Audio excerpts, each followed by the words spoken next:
The head of the EPA spent the day here in San Diego getting a first-hand look at the cross-border sewage crisis. CBS 8's Kelly Hessedal joins us live near the border with what he had to say during this visit. And Kelly, a lot of people hoping, could this be a turning point for this crisis? Yeah, and it's certainly possible. A lot of the local leaders I spoke to today said they have more hope now than they have had in a very long time. Now, EPA Administrator Lee Zeldin, he did not hold back today. He said he is open to working with Mexico on addressing this issue, but he says it's not going to be the United States doing all the work and Mexico doing nothing. Here's some of what he said. What's the bottom line from Americans on this side of the border? There's no kids here. And I'm a New Yorker, and if I say this in a way that offends people from Southern California, I'm sorry. But I know that our counterparts in Mexico are listening, and I say this with all due respect.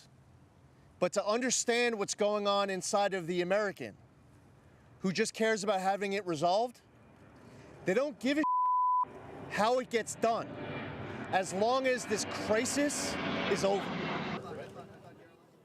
And here's video of Zeldin touring the Tijuana River Valley this morning. He was joined by several politicians, including Imperial Beach Mayor Paloma Aguirre and Congressman Juan Vargas. Now, they made several stops: the South Bay International Wastewater Treatment Plant, Smuggler's Gulch, and Zeldin said the smell was overwhelming. He said, "I cannot imagine living with this," and compared it to post 9/11 in New York. The smell there, where he says people were breathing in all kinds of things they shouldn't have and suffered severe health problems because of it.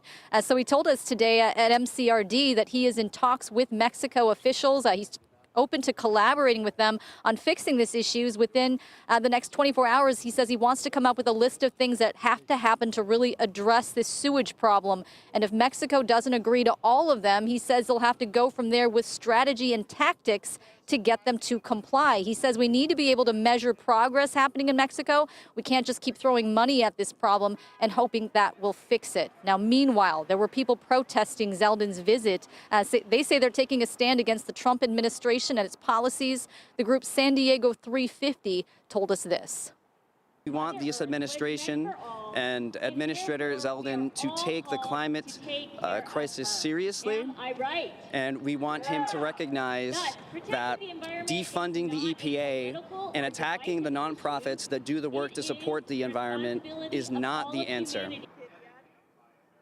And they stood outside MCRD with their signs to send a message to Zeldin and the White House. Now, by the way, Zeldin's visit comes just a day after the Trump administration replaced the commissioner of U.S. International Boundary and Water Commission, Maria Elena Geiner. She was the top federal official overseeing the sewage crisis. So back out here live, there was a lot going on in this visit today, this afternoon. The administrator met with Navy SEALs who train in the polluted water. However, the media was not allowed to be there for that. Marcella and Carlo. So, Kelly, the administrator came. What's the next step? When can we expect to see things start to happen?